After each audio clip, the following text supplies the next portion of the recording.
Welcome back mga kalapatids dito sa Ted's Love TV. So para sa ating video ngayon ay magpaparonda tayo sa ating mga alagang ibon. Ngunit nilagay natin sila sa training box dahil medyo mahihirapan tayo sa pag-release sa kanila dito sa ating loft dahil nga merong mga harang.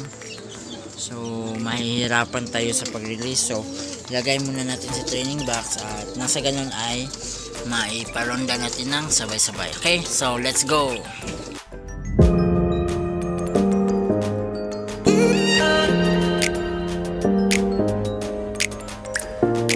Okay mga kalapatids, so ngayon ay nandito tayo sa may bubungan. So maya maya ay atin ang papakawalan ng ating mga alagang ibon.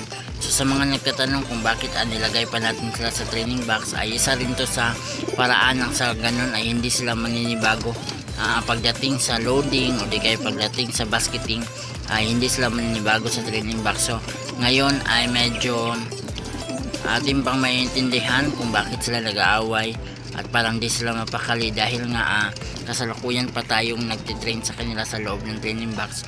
So ang paraan na ito ay mahalaga rin na ating gagawin nang sa ganun ay hindi maninibago yung ating mga alagang ibon kung sila ay nasa loob ng training box. So from time to time ay maaaring gawin ang ganitong paraan na kahit nandito lang tayo sa ating lugar or malapit sa ating loft ay pwede tayong mag basket training. Okay, so maya maya ay release na natin sila.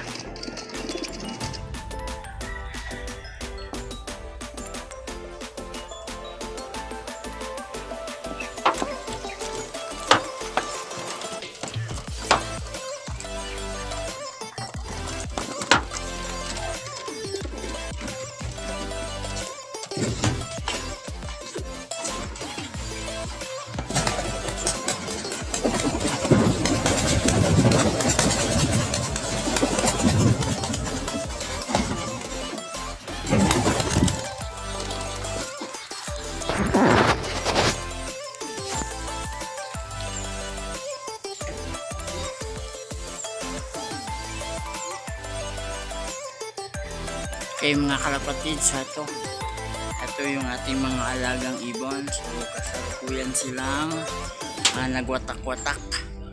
So check natin mamaya, baka mag-grouping na sila.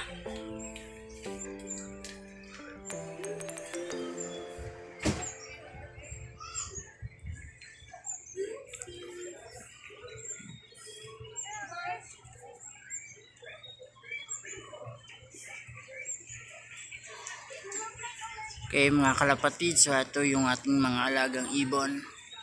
Merong 5, tsaka meron namang 4. So maya maya ay mag-grouping na ang mga to mga kalapatids. So ngayon nga ay kasalukuyan pa natin silang tinitrain sa pag-grouping dahil medyo matagal na rin na hindi tayo nagparonda. So ito, nag-grouping na sila. Meron tayong siyam na ibon. So kasalukuyan ng nag-grouping. Yung iba merong mangilan-ngilan na nagwatak-watak pa rin. Okay, so at least ay ngayon ay balik training at balik paronda na tayo. Much later. Okay mga kalapatid, so ngayon ay kasalukuyang kumakain yung ating mga alagang ibon. So nakapasok na yung lahat na ating pinaronda kanina. Tapos ito na sila ngayon kumakain. So abangan nyo po ang ating mga susunod pang video tungkol dito sa ating mga ibon. Tsaka huwag kalimutang mag-like, share, and subscribe dito sa ating YouTube channel. Okay, so maraming salamat po.